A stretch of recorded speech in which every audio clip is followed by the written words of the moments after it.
Hey, thanks for stopping by. My name is Brett. Welcome to On Hand Art. Now, I don't know about you, but I've always dreamt of having a sculpture garden. But since I don't have thousands of dollars to collect the art, and I'm an artist, I thought I'd make some. So today I'm going to show you how I bent and soldered some copper tubing. Then we're going to melt and pour bismuth and cut a glass bottle. But if any of that sounds intimidating to you, just stick with me. I think with some basic prep and safety, anybody can do these things. So let's get started. The piece combines the idea of a colorful vase with almost surreal flowers. I'm making the vase from this 5/8 inch copper tubing, and before I got too far, I spent about an hour seeing what kind of bends I can get by hand. It turned out to be really easy to get wide bends. It's just the smaller bends that became really tough. I also learned that it was easier to work with when I cut it to length, so I grabbed my tubing cutter, but I ended up with this. So the final piece will limit the size and number of bends. I'll also use this piece later, so I'm straightening it back out. With my new templates in hand, I cut a new piece of tubing and I packed it with play sand. This technique is supposed to help prevent wrinkles and warps as you bend it. Otherwise, it's just bending along the template, which is easy enough to do by hand.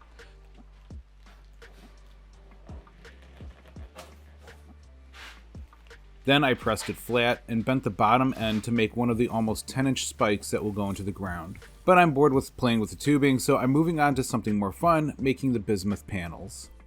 To prep the area, I grabbed a thick board to support the heavy-duty aluminum foil forms I made. I melted the metal on my camping stove on high, and I closed the lid to trap as much heat as I can. Once it's melted, I'm using a thick pry bar to scoop off the scale floating on the top.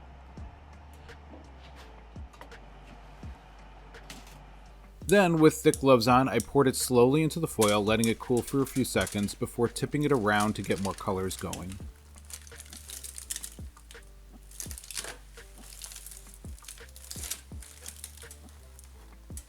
Now, I actually should have had a second foil pan ready to pour the extra off. Instead, I panic formed a second pan and then spilled most of it on my workbench. Luckily, bismuth cools quickly and peels off easily, so I can just throw it back in the pot.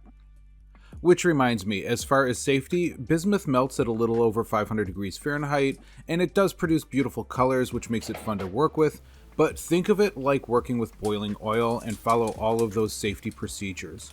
Also, a pro tip here is to pour as much in one layer as you can. Now, these were thin enough that it didn't really matter, but bismuth cools quickly enough that new layers might not stick very well to existing ones, and it makes it brittle. Once these panels were cooled, I tried to add some color to the back with a little heat from a torch. That only melted holes in them, so I left them as is. And you probably already noticed that they picked up the wrinkles from the foil, so if that bothers you, try using a pan or something else. Getting back to building the copper tube vase, I grabbed the tubing I used earlier for practice, cutting and unrolling a section into wider sheets to hold the two sides of the vase together. I went through about 5 basic cutoff wheels to make a cut on one side, then I'm using 2 pry bars to open it down the length, just enough to get my hands in there. Then it was easy enough to press it open, just enough to get my flat pliers to flatten it all the way. Then I got my aggressions out using my hammer to flatten the edges. This whole thing took maybe 20 minutes. To set up the pieces for soldering, I taped them in place, using the bismuth sheets to figure out how far apart the sides will go. For the soldering, you'll need some practice, but a propane torch, metalworking solder, solder paste, and your thick gloves. I also put a scrap of metal under the area I'll be soldering. After marking the bar with a Sharpie, I cut it with a tin snip. You'll prep both surfaces with a smear of paste. That will clean and etch the surface a little, and then also help the solder to flow.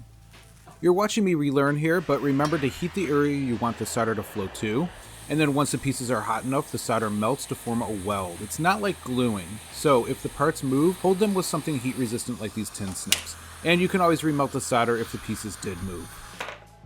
And here's another example, and this is where I actually recorded myself cutting the copper sheet, and I'm nipping the corners round to make it easier later when I go to sand this all down. And remember, this is just what I was taught, so it might not be the most correct or best way to do all this. Otherwise, it's a smear of solder paste, position the parts, heat the area, and make sure you have a good length of solder to keep your fingers away from the flame.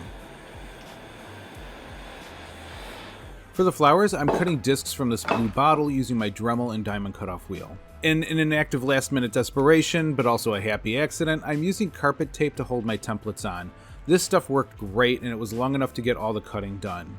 But this is also where you absolutely need an N95 mask at bare minimum, goggles to fully cover your eyes, and thick work gloves. Also, get some water because you want to keep that glass wet as you cut.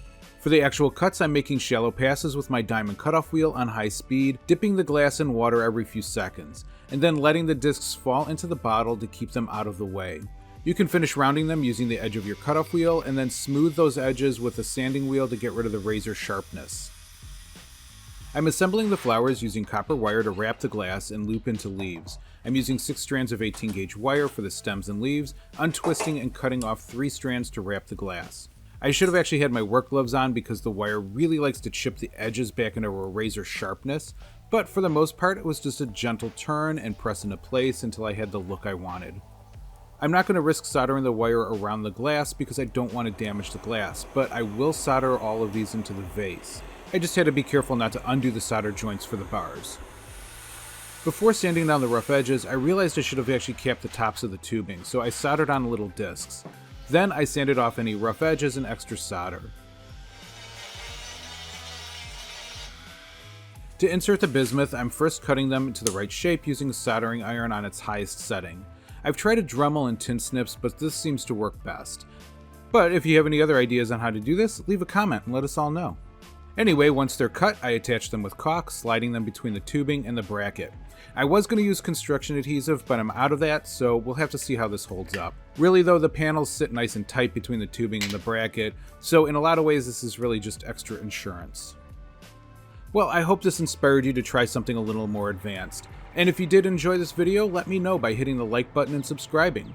Not only would it mean a lot to me, I'd love to have you as part of the on-hand art community. And if you did like this video, I'll leave a link to another one that YouTube thinks you'll also like, along with a link to the video showing how I stripped and twisted the wire I used. But thanks for watching, and remember, you are creative.